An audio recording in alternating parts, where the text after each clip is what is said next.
Hey adventurers, so today's going to be another book review. This is for The Broken Eye by Brent Weeks.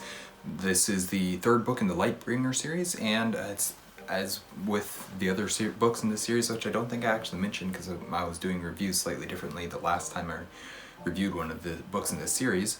But anyways, this is high fantasy. There's a bit of a schoolish setting. It's a training center more than a school setting, but it's kind of that same trope in many ways. It's very political in some aspects, very spy, assassin training type thing. So kind of all those things together. I don't really have a whole lot else in terms of introduction before I get into my review. I'd just like to briefly say here that if you like what you're seeing from an Erudite adventure, we'd really appreciate it if you would like, comment, and subscribe if you haven't already. Alright, so The Broken Eye is book 3 of the Lightbringer series, as I already mentioned. I loved books 1 and 2, and was really super hopeful that my response to book 3 would be similar. And it was. I still have some issues with the books, with the writing of them, at least books 2 and 3. But I absolutely love the world building, the magic, the characters, the storylines, etc. For the most part, these books just work really, really well for me. Really, my only issues with this series are that Brent Weeks started out writing book 1.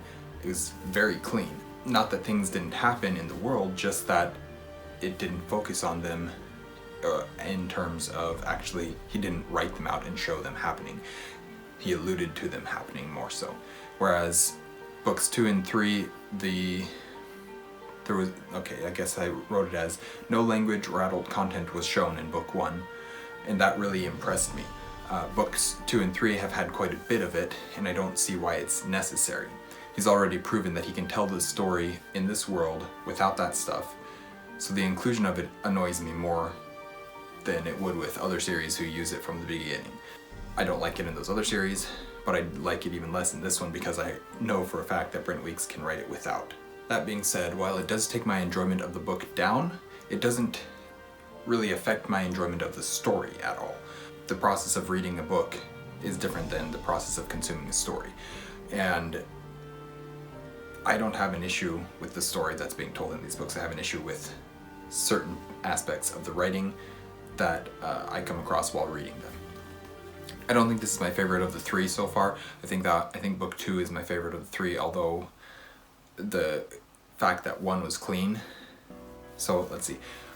I liked the process of reading book 1 better than the process of reading book 2 or 3, but I like the story of book 2 better. So it kind of levels out a little bit, and I don't really have a favorite of the 3 at the moment.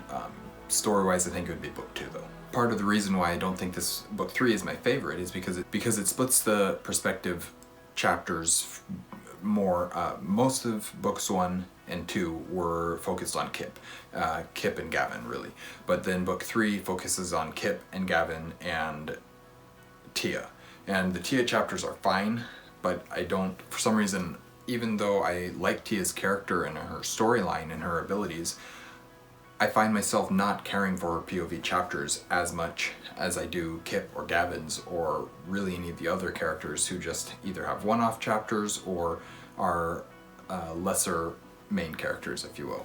Gavin's storyline in this one is awesome. It's disturbing and painful at times, but you really get a good sense of the type of person he is through it, and it's a his storyline is painful, seeing the things that he goes through in this book, but it's very good. I'm very impressed with the storytelling of that side of things.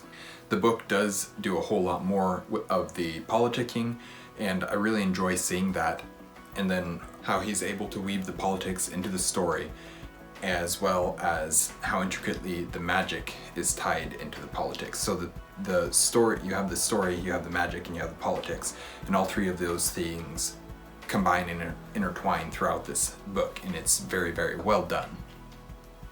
We also continue to expand the magic and what it can do or how it can be used.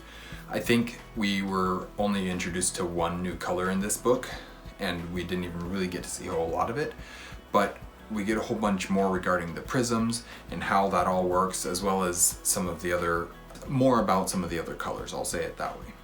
I still love Brent Weeks' writing style and plotting, it's just super easy for me to read and understand and follow along with.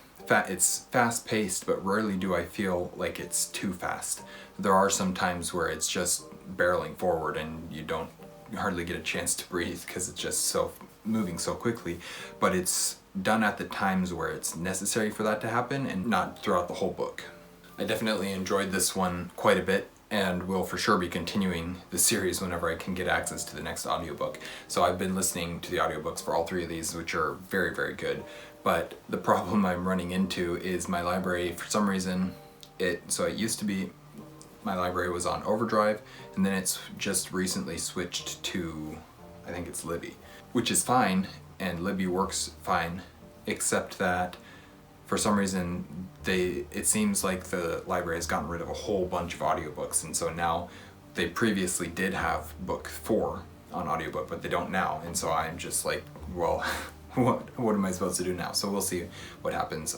I may have to get it on Audible or some other provider at some point, but I'm still hoping that my library will get book 4 back at somehow. However that works. I don't understand how that all works. Anyways, that has been my review for The Broken Eye by Brent Weeks. Thank you guys for watching An Erudite Adventure. We post videos every Monday and Thursday and have our social medias linked in the description down below. We will see you guys again soon. Stay warm.